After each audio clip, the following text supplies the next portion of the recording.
Now, law lecturer Almut Gadow was fired from the Open University, seemingly for raising questions about gender ideology. Managers allege that her so-called unreasonable questions had created an environment that was not inclusive, trans-friendly or respectful. She's now launching a legal case arguing that she's been unfairly dismissed, harassed and discriminated against because she rejects gender ideology and believes in academic freedom. And she joins me now. Welcome. So thanks so much for coming in, Almut. I know you've had a bit of a journey, but it's a really important case. Do you want to give us a quick summary of what happened? Well, like you say, I was sacked because I questioned requirements to inculcate my students with a gender identity belief as part of teaching criminal law.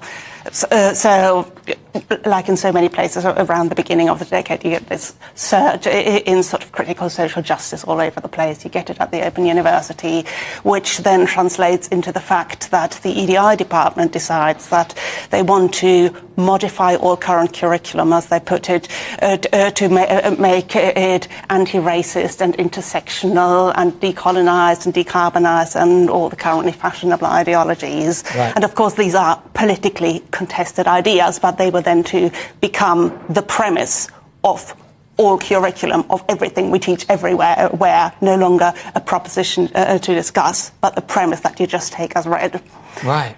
Sorry. No. So it was introduced by the diversity, equity and inclusion type people, and so you started, and it was just taken as read. So you started asking questions on the forum. What is it? This forum? Yes. So this then sort of percolated down. The general missives from the EDI department were then sort of reflected in the fact that the law school where I was teaching decided that they were going to liberate the curriculum. That was going to be the core theme of the new law degree that they started a couple of years ago.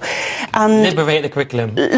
Yes. There's a paper somebody wrote liberating the OU law curriculum, and we were told that specific things that we had to cover in tutorials had been included in our teaching materials in order to achieve broader objectives of liberating the curriculum. It doesn't sound much like a liberation to the layman. It sounds like you're being told what to say. No, and coming from a country that has seen two totalitarian regimes over the last century, I'm very suspicious of any liberations that take away freedoms rather than giving people freedoms. Yeah, actually would be. Yeah. Yeah, I mean, you mentioned where you come. I mean, your grandfather was sentenced to death under the Nazis for a free speech issue. Is that right? He was, yes, absolutely. And of course that was after he decided to leave his university or not finish his studies at the official university, but when the official institutions became so compliant. So, whether you look at the Nazis or East Germany, in both cases you have the totalitarian regime that just sort of puts its hand on the steering wheel of all institutions, including universities. And that's not a good thing in a university.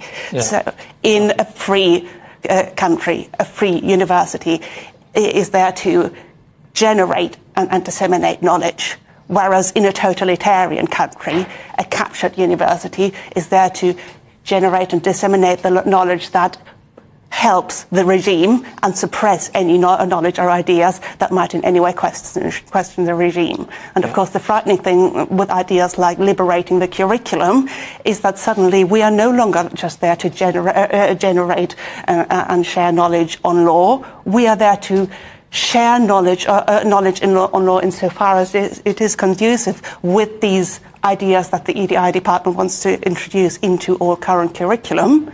And we are prohibited from covering any ideas that are relevant to our subjects that are not conducive to these ideologies that the EDI department wants to push. Wow. And of course, that's what I've been sacked for. So we were supposed to talk about gender as much as possible in our tutorials, but only in the way that is consistent with the ideology that the institution has decided to adopt. And when I said there is also an alternative view, some people do believe in gender identity, other people don't believe in gender identity. Some people believe in God, other people don't believe in God. If you talk about God, you have to mention the fact that some people believe in him and others don't. If you talk about gender identity, you have to talk about the fact that some people believe in it and some people don't. Okay. And wow, it's shocking. So it's two things. Some things you have to say, some things you're not allowed to say. And by the way, your grandfather escaped, which we should say as well. That's correct, isn't it? He survived, yes. He survived, yes. But it's shocking that... Go on. Yeah, he was sentenced to death in absentia, essentially. And biggest Dabo didn't find him before journalists. He surrendered, so he survived. Yeah, but that's why it meant so much to you. I mean, you should be, obviously it's a good thing to be doing anyway, but that's why you're so passionate about it, perhaps. And also, there's a particular part I wanted to pick up on where you asked them to define their key concepts, such as LGBTQ+, and it became apparent that some treated minor attractions, so-called, as part of the diverse sexualities and gender identities that Open University law now seeks to centre. So minor attraction was something they were trying to promote. Is that right? Not expressly. I mean, you get a growing body of literature, academic literature, that talks about minor attraction, i.e. paedophilia, as just another kind of gender, just another kind of sexuality. And then on the law module where I was teaching, they set students a task that involved a sexual relationship between an adult and a minor, and students could gain marks for describing adult and minor as each other's boyfriends, but they would have lost marks if they had in any way mentioned that there might be child sexual grooming going on, that the adult might be committing a sexual offence in having a relationship with the minor or anything of that kind. Wow. So I just asked the question, when we want to be inclusive of all sexualities, is that inclusive or exclusive of those who now describe themselves as minor attracted? Yeah. And management just weren't able to answer that question. And you ended up being dismissed, and that was back in November, and now you launched this case with the help of the Free Speech Union. So where are you at now with all this?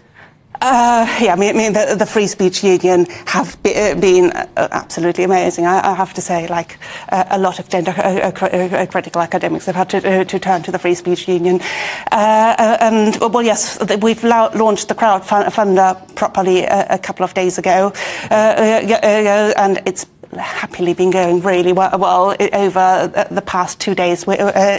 People have donated, I think, £35,000, which just shows how much concern there is out there, and how much support there is. And of course, I'm incredibly grateful for people. It's a very important case. So where can people find you then? Well, if they Google my name, Almut Gadow, if you can figure out how to spell that.